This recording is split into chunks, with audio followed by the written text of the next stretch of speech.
Attention, Mountaineer family. The commencement ceremony is about to begin. At this time, please locate the nearest emergency exit. Please silence your cell phones, tablets, and electronic devices and turn your attention to the outstanding students who are the focus of this day. This is their moment to shine, so please give them and their many accomplishments your full attention. Now, let's get ready to welcome our graduates.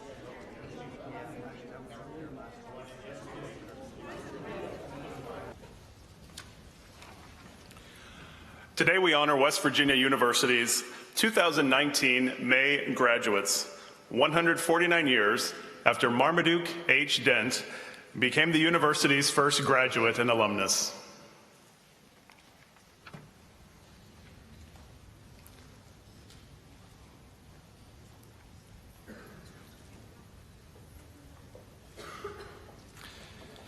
Please welcome West Virginia University School of Public Health candidates for graduation, led by West Virginia University Marshals Dr. Robert Gerbo and Janet Hunt.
And now please welcome members of the Platform Party.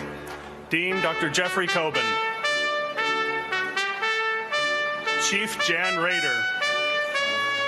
Associate Dean Dr. Linda Alexander. Associate Vice President for Health Sciences Dr. Louise Veselecki. West Virginia University Marshal Deborah Borelli. West Virginia University Marshal Dr. Michael McCauley, and Vice President and Executive Dean for WVU Health Sciences, Dr. Clay Marsh.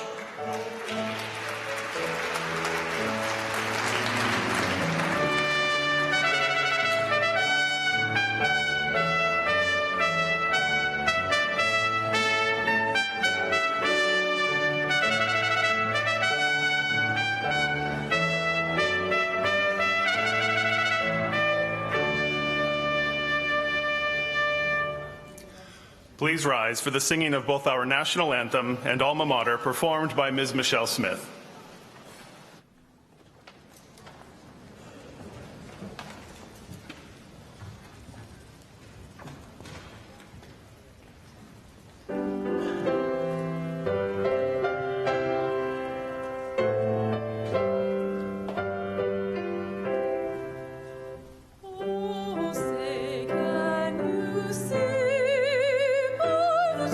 John's early light, what so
Thank you. Please be seated.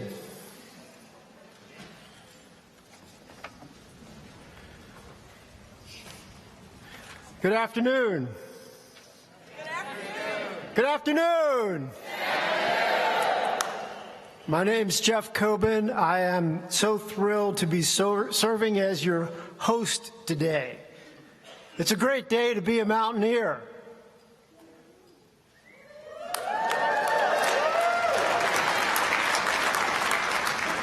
Now, you all know why you're here, and you know where you are. So I really don't have to say, welcome to the commencement ceremony for the 2019 graduating class of the WVU School of Public Health. Instead, I'll tell you that we've got a really great show lined up for you today, and some very special guests. You're going to get to hear from the person who I call our executive producer, someone who has been a great friend and supporter of the School of Public Health, the Vice President of the WVU Health Sciences Center, Dr. Clay Marsh. Please welcome Dr. Marsh.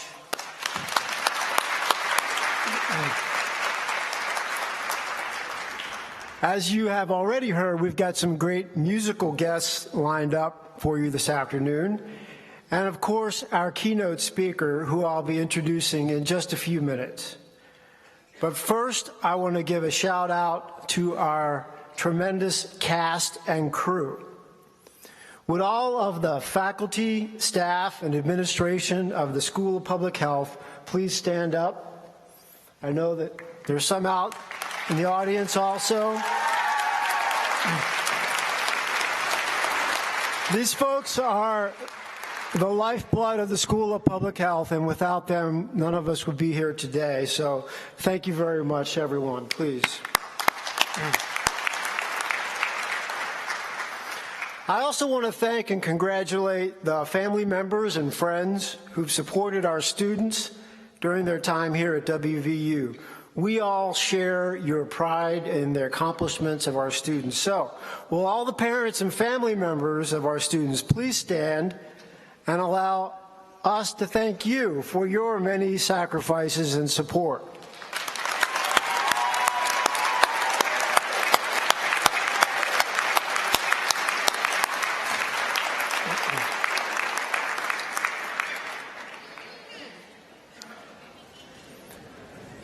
But we all really know who the stars of the show are today. The graduating class of 2019.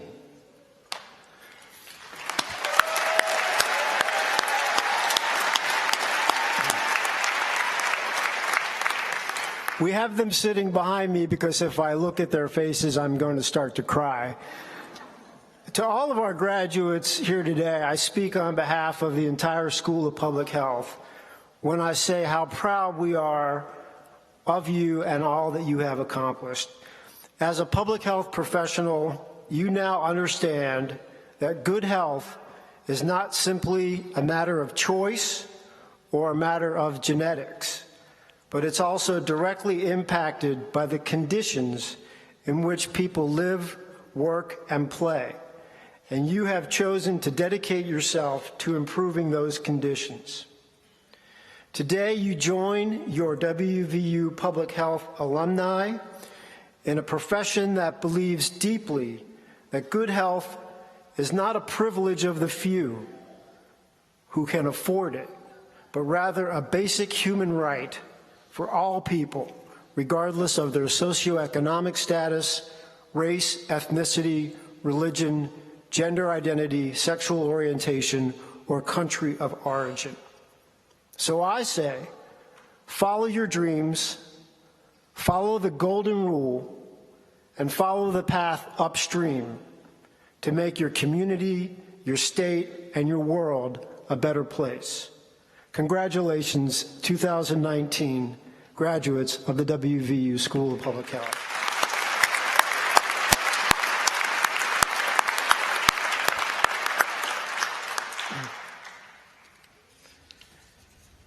It's now a great pleasure for me to introduce our special guest who will deliver today's keynote address. Jan Rader joined the Huntington, West Virginia Fire Department in August of 1994, and in 2017 was named chief of that department, the first woman to hold the title of fire chief in the state of West Virginia. She holds a Regents Bachelor of Arts degree from Marshall University and an associate's degree in nursing from Ohio University. Jan also holds several fire service certifications and is a fire and EMS instructor in the state of West Virginia.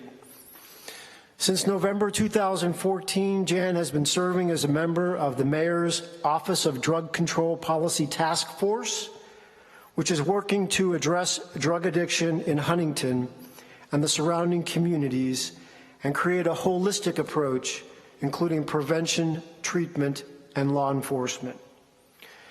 Jan recently came to national prominence after the release of the Netflix short documentary Heroin E in September 2017. In April 2018, she was chosen as one of Time Magazine's 100 most influential people in the world. Jan has traveled the country advocating for drug recovery and fighting the opioid epidemic, all at the same time while leading the men and women of the Huntington Fire Department in Huntington, West Virginia. Jan, we are truly honored to have you with us today. Everyone, please give Jan Rader a warm Mountaineer welcome.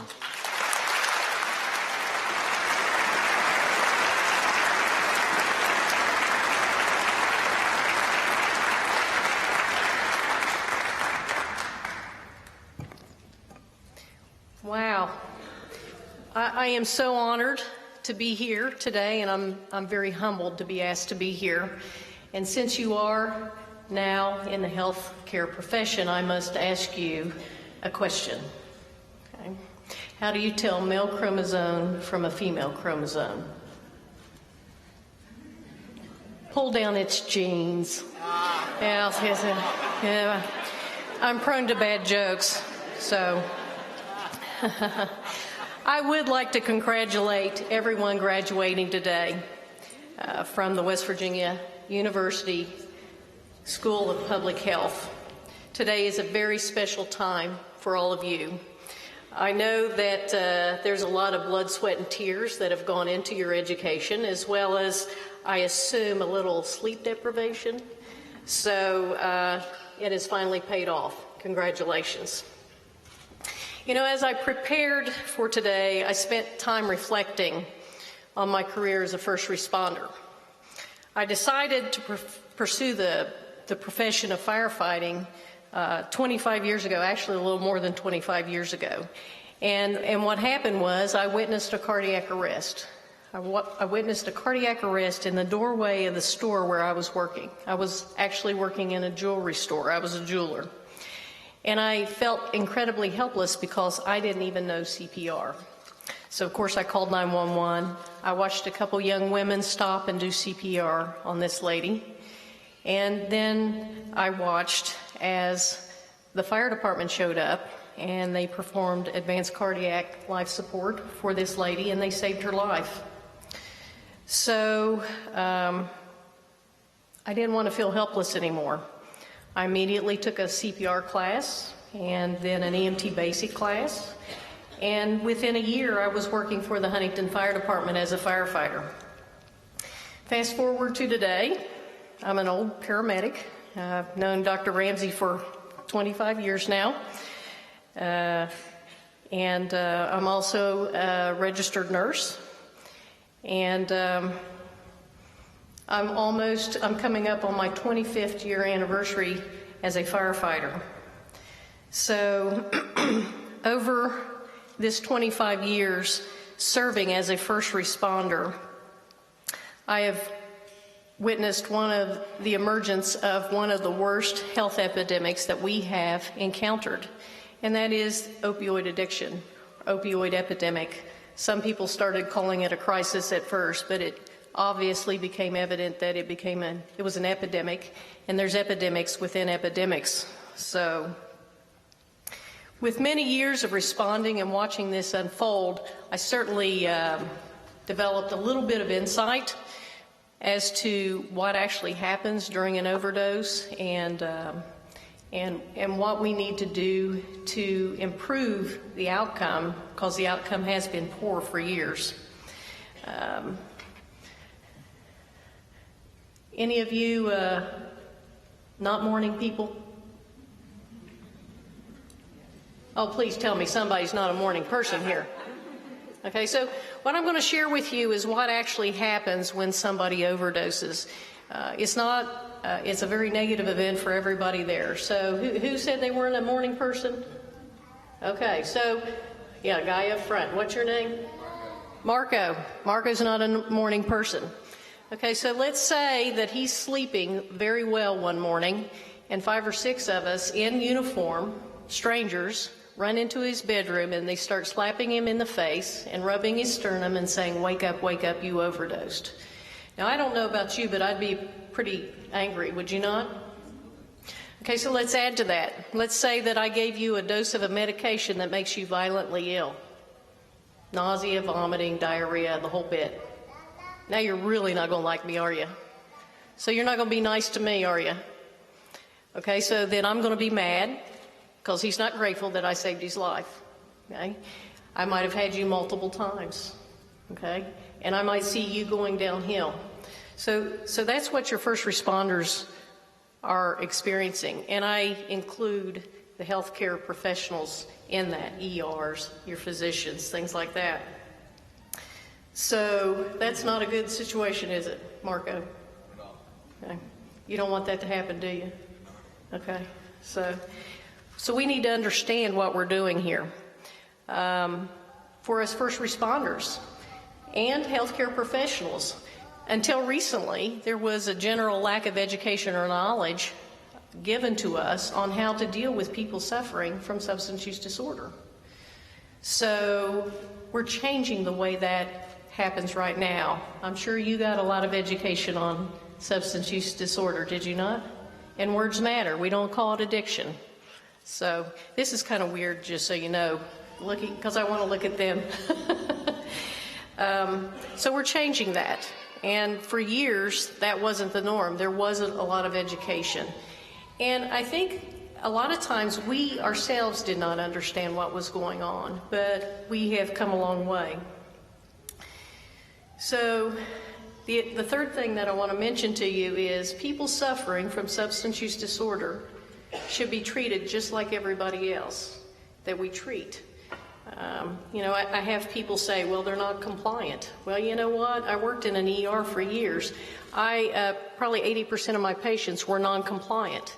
So we should treat everybody respectfully and with dignity, regardless of what brought them to us or why we are there to help them. We don't treat people badly who have a diabetic emergency because they ate the whole cake instead of a piece of cake.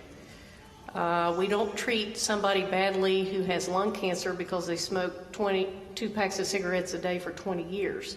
So it makes sense that we should treat people suffering from this horrible disorder, substance use disorder, with dignity and respect as well. So through listening and observing over my career, and as this epidemic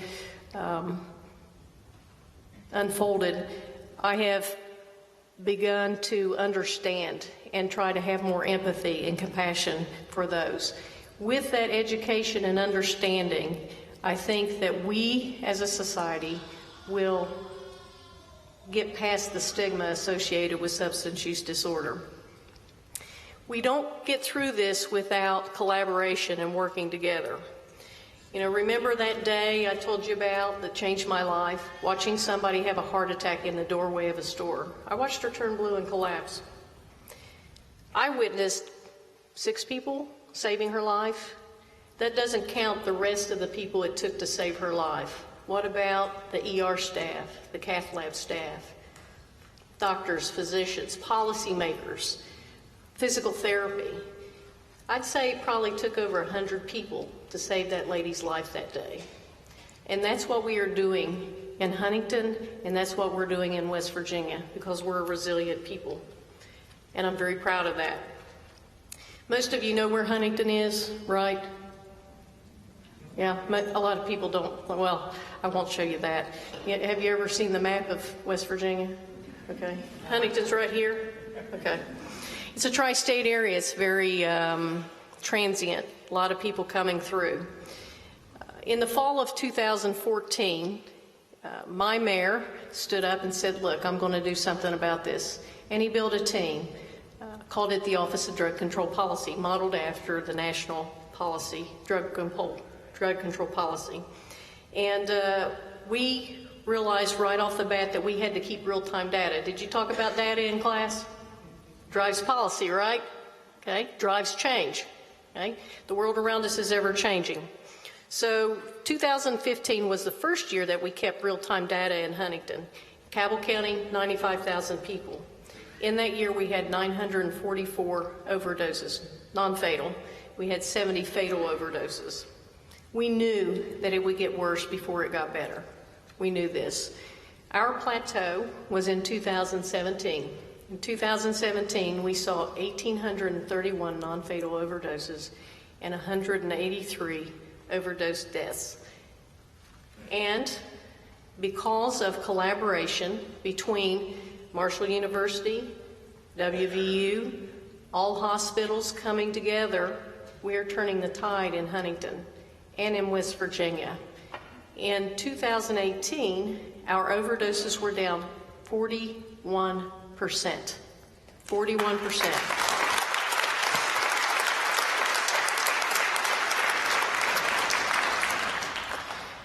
Our 2019 numbers, the first quarter, right now it is 67% lower than our plateau in 2017.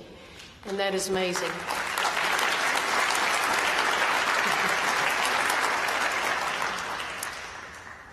As public health care professionals, you all are going to be tasked with prevention and health promotion. You will focus on the big picture. As a first responder, I focus on the opposite. I save lives one emergency at a time. You must look at the big picture. Okay? I keep people alive, you save them in the long run. Public health has saved the people and brought our numbers down, and collaborations. I implore you to stay out of silos, to talk to everybody, talk to people suffering, regardless of what is causing their suffering. I encourage you to talk to people on the front lines, no matter what. Set your ego aside and do what's best for all of us to move forward. So, no pressure, right? Marco, any pressure? Okay. You going to forgive me for waking you up and giving you a drug that... I think I can do that. You think so? Okay. If you keep your head down and you work diligently with all of us together, I know that you are going to make a difference, a huge difference in your community, in our wonderful, beautiful state, and in this country. Thank you all very much.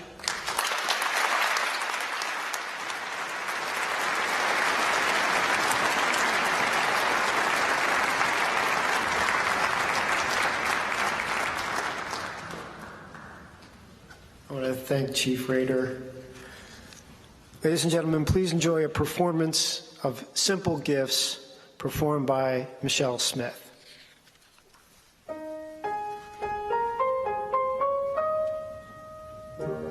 Tis the gift to be simple, tis the gift to be free, tis the gift to come down where you want to be, and when we find ourselves in the place just right, 'twill be in the valley of love and delight.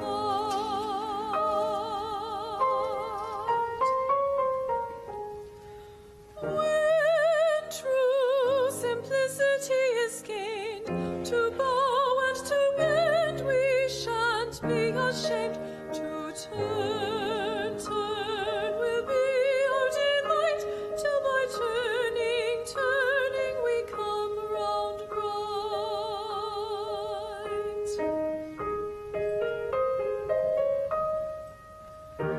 'Tis the gift to be simple, 'tis the gift to be free, 'tis the gift to come down where you want to be.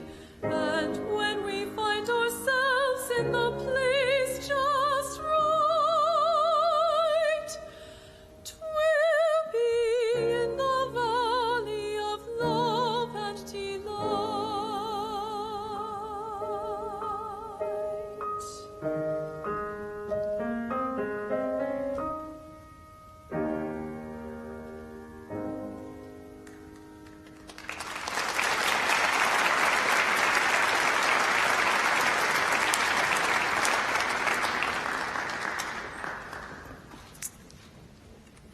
Good afternoon and welcome.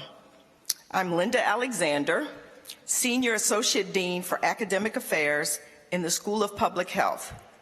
It is my privilege to now present the students who fulfill the requirements for graduation from the West Virginia University School of Public Health.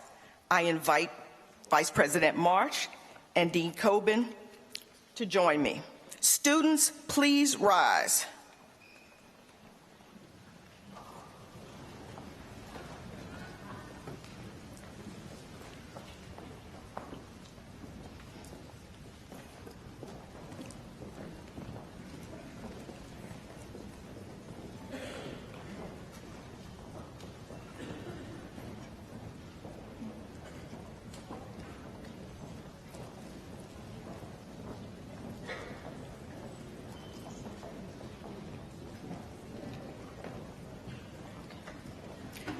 The degree of Doctor of Philosophy is in recognition of students' accomplishments in academics and research. Students who are receiving their PhD degrees have formed close relationships with individual faculty members. Through these relationships, they have progressed from student to scientist, and each has made and disseminated a significant scientific discovery. Receiving their Doctor of Philosophy in Epidemiology, Sarah Catherine Warfield.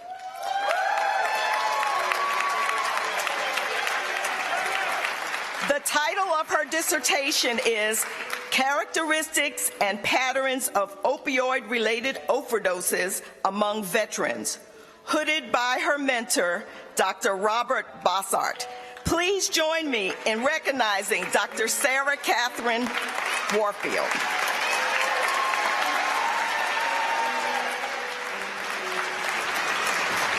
Receiving their Doctor of Philosophy in Social and Behavioral Sciences, Angela Marie Dyer. The title of her dissertation is A Comprehensive Evaluation of a Home Visitation Program Model's Prenatal Physical Activity Curriculum, modules delivered primarily to low-income women. Hooded by her mentor, Dr. Christian Abilso. Please join me in recognizing Dr. Angela Marie Dyer.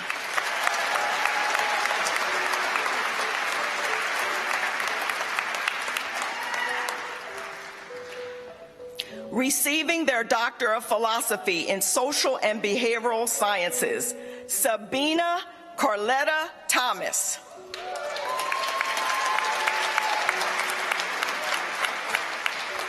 The title of her dissertation is An Examination of Cardiovascular Health Among Afro-Caribbean Immigrants in New York City, hooded by her mentor, Dr. Christian Abilso. Please join me in recognizing Dr. Sabina Carletta Thomas.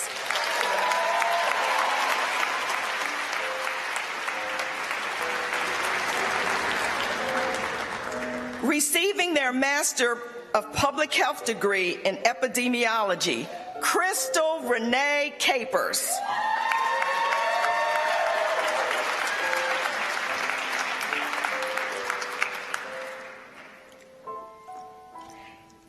Kathleen Elizabeth Kramer.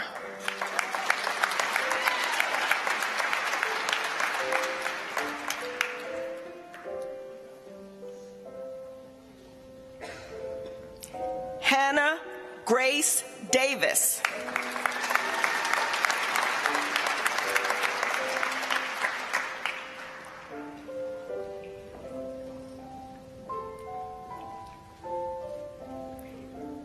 Alan Richard Jackson.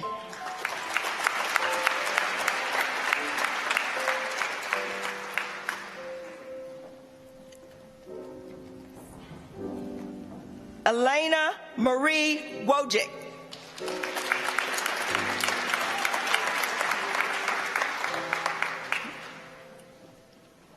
Receiving their Master of Public Health degree in Health Policy, Management, and Leadership, Lauren Danielle Farrell.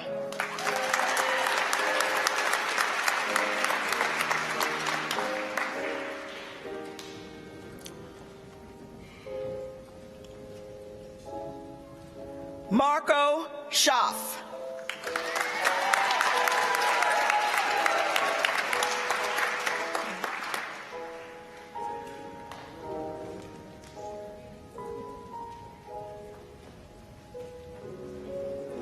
Kyle Lee Strother.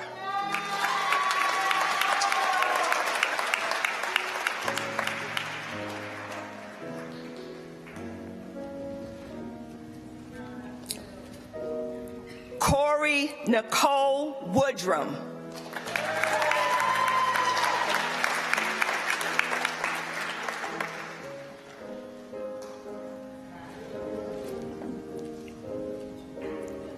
Receiving their Master of Public Health in Social and Behavioral Health Science, Clarissa Michael Bonifond.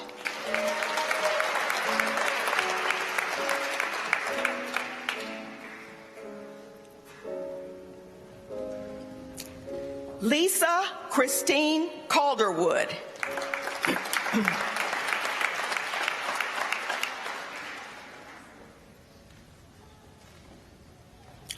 Raina Dalla Rodwin.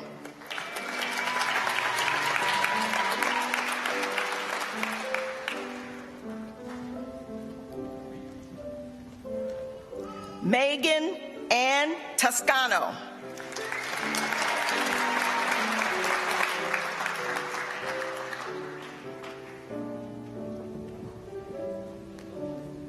Samantha J. Witchy.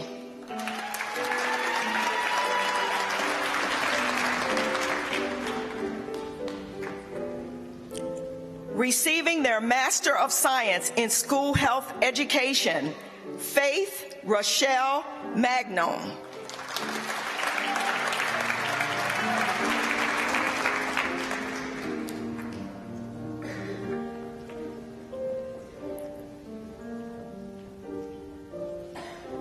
Receiving their Bachelor of Science in Public Health, Elizabeth Ann Androvich.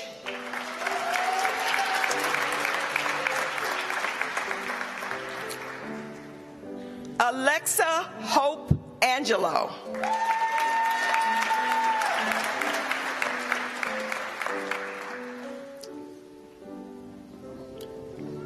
Jillian Duffy Bonmer.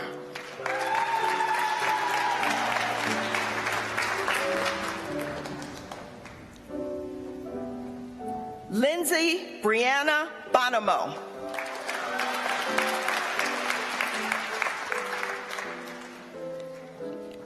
Erin Rose Bradley.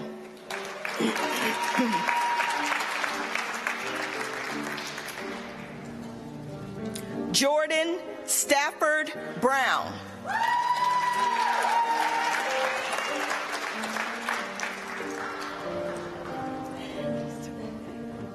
Tyler Thomas Castle.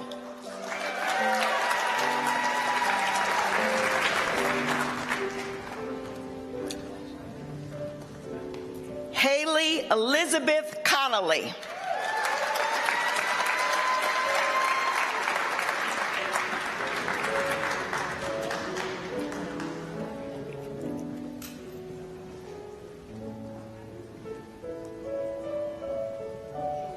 Christine Shannon Donahue.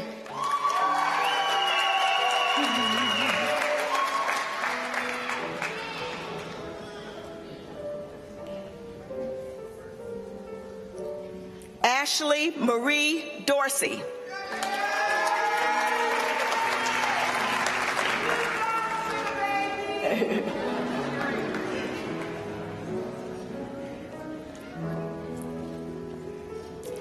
Kaylin Ashley Freeman.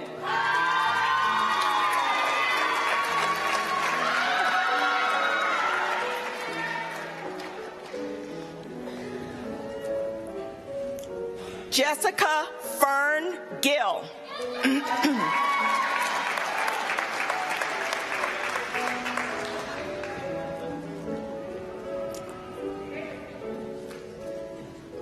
Nicholas Jamie Golato.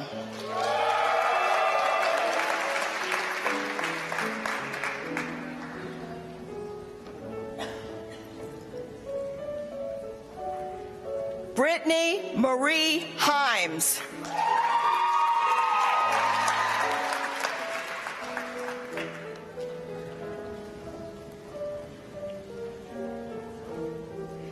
Lindsay Marie Jackson.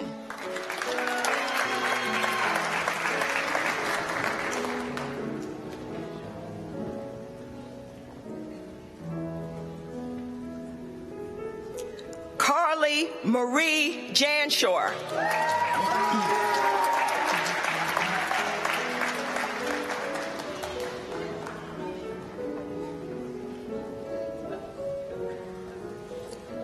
Bailey Lee Johnson.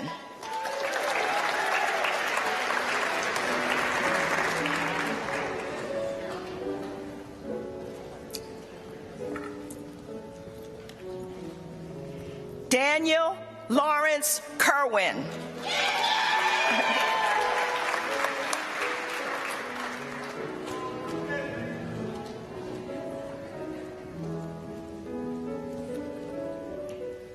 Rashawn George Lamont.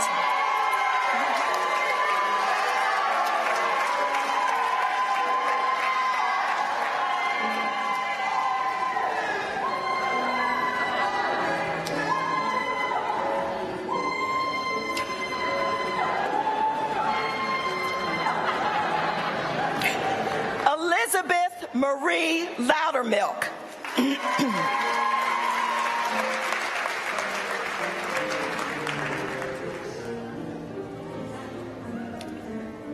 Kylie Jordan Lawhorn.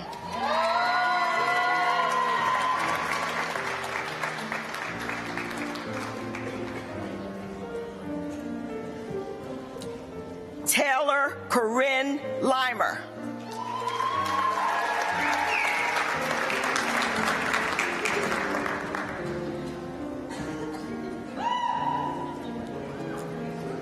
Kayla Michelle Lachlan.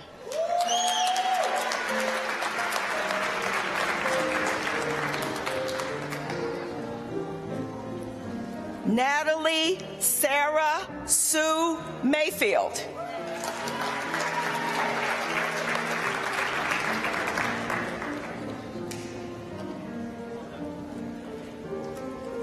Cassandra Edna McCoy.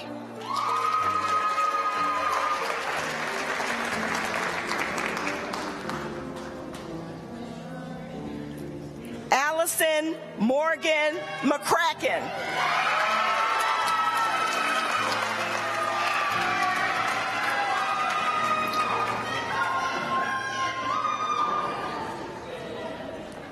Daniel Garth Miller.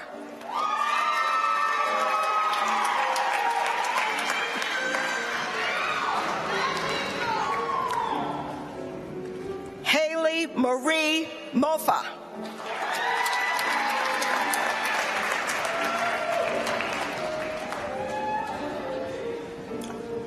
Stephanie Morgan Mochjar.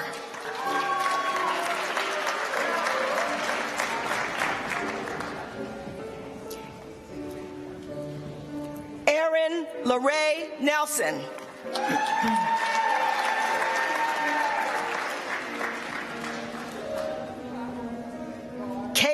Elizabeth Popoli.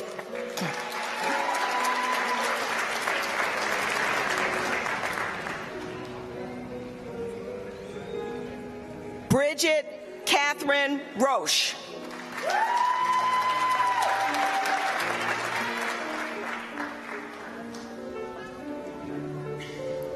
Hafar Sunny.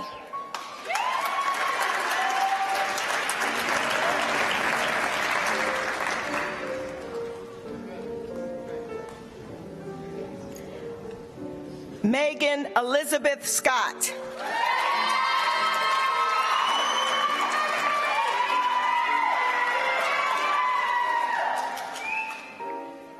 Antonia K. Sinibaldi.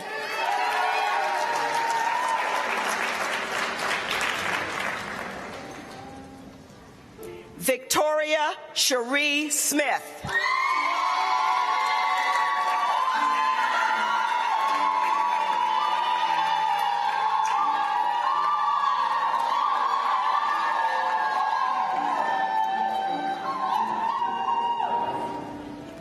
Allison Paige Stottlemyre.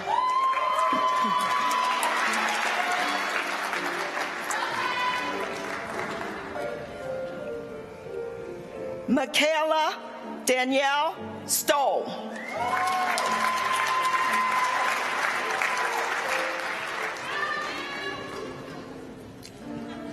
Jessica Wen Tan.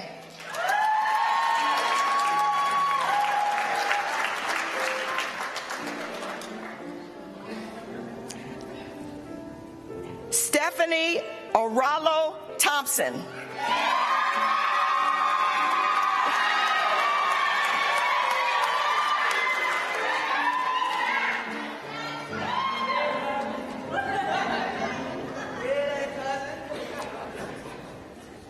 Allison Brooke Talbert.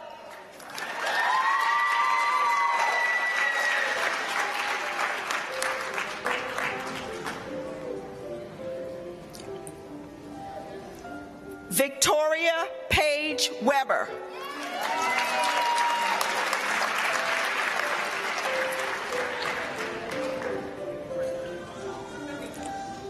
Rachel Megan Wolak.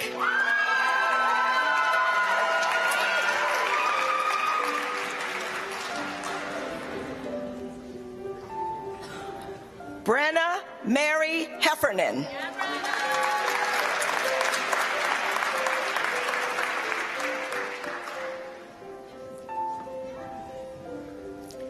Miriam Esther Rosenberg.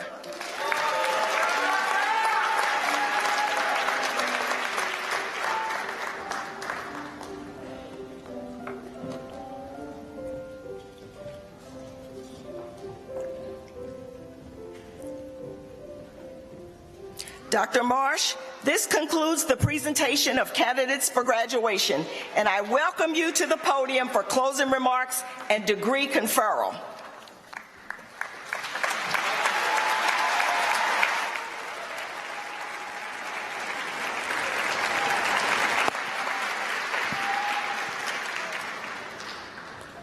So I'm wondering if all the cheering was about not paying tuition anymore or the graduations. So I am going to be short because I am standing between you and the next part of your celebration. But I would be, thank you. But it's always in academics, it's but, that I would be remiss if I didn't send off our coming graduates with a few thoughts.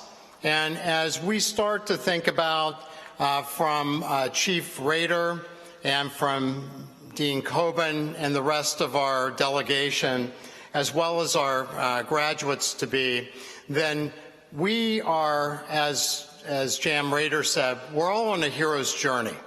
And we're on a hero's journey together to try to build and improve the health of this state and the health of this country. And we start to think about what we've learned from the issues around the opioid epidemic, the issues around public health. What we find is that much of the information really starts to point out that health is not necessarily what we do each day from the outside. Health is what we do each day from the inside. And so we look at the data today, we recognize that people in this state and this country are dying of hopelessness and despair at a rate that we haven't seen since the peak of the AIDS epidemic. We know that people that suffer traumas in childhood, where they perceive that they have been neglected, where they've been unloved, where they've seen their parents break up, oftentimes around opioids, can live up to 20 years less than people that don't for their whole lives. We also know that 18 to 22-year-old young people are the self-reported loneliest part of our population. Sam Quinones, who wrote a great book called Dreamland, wrote about the opioid epidemic, and he said he thought the #1 cause of the opioid epidemic was people feeling isolated, separated, feeling alone. And as we start to think about our world, and we think about the craziness of social media and news and our everyday lives, it activates our egos to the level where we are oftentimes in the fight or flight response all the time.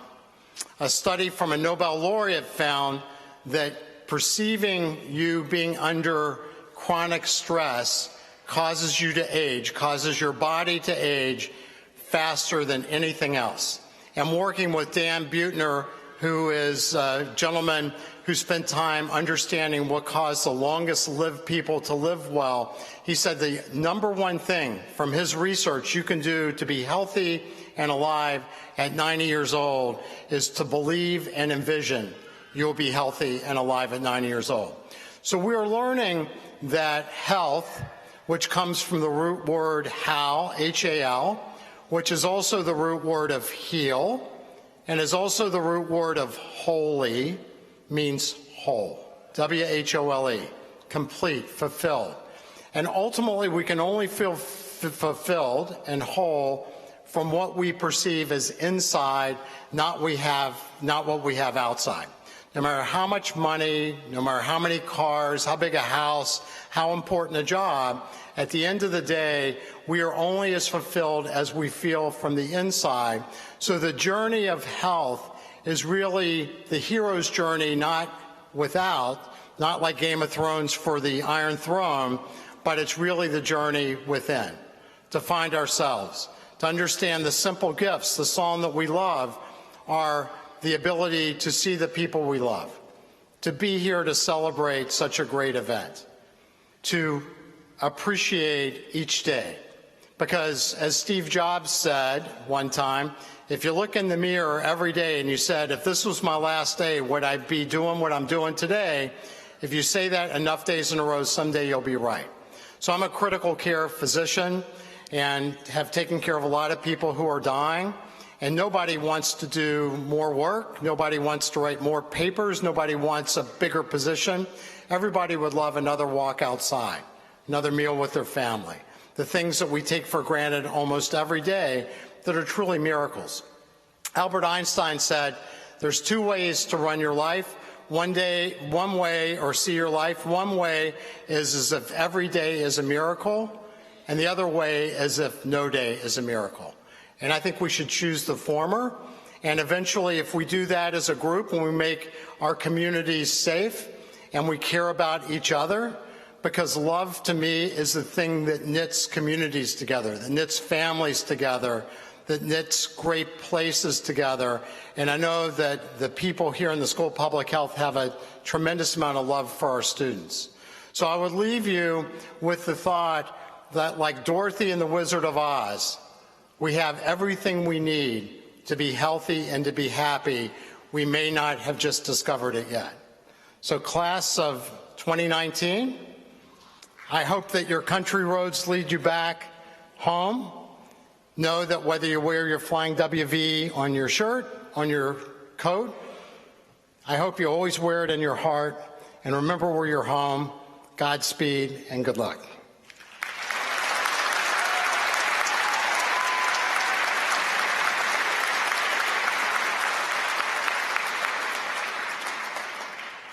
Now is the time that most everybody's been waiting for, which is I'm going to shut up and I'm going to have our students that are degree candidates from the School of Public Health to rise.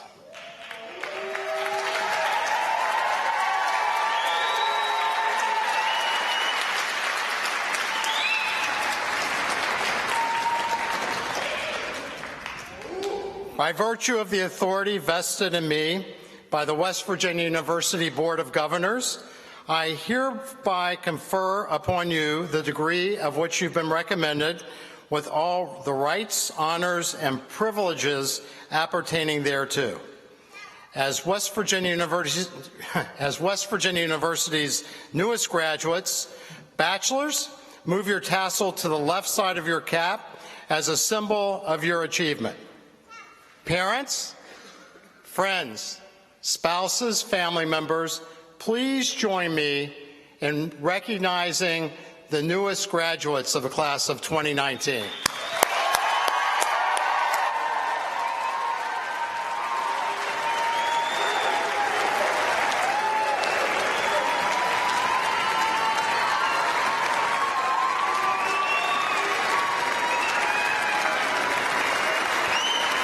Okay, parents, stay standing, get your cameras ready. This is a good part too, and we'll be done in about 4.5 minutes, I think.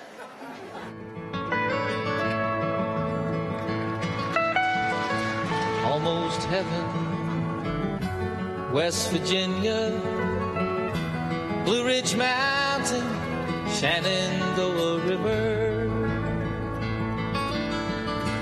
Life is old there, older than the trees, younger than the mountains, growing like a breeze. Country roads take me home to the place I belong. West Virginia, Mountain Mama, take me home.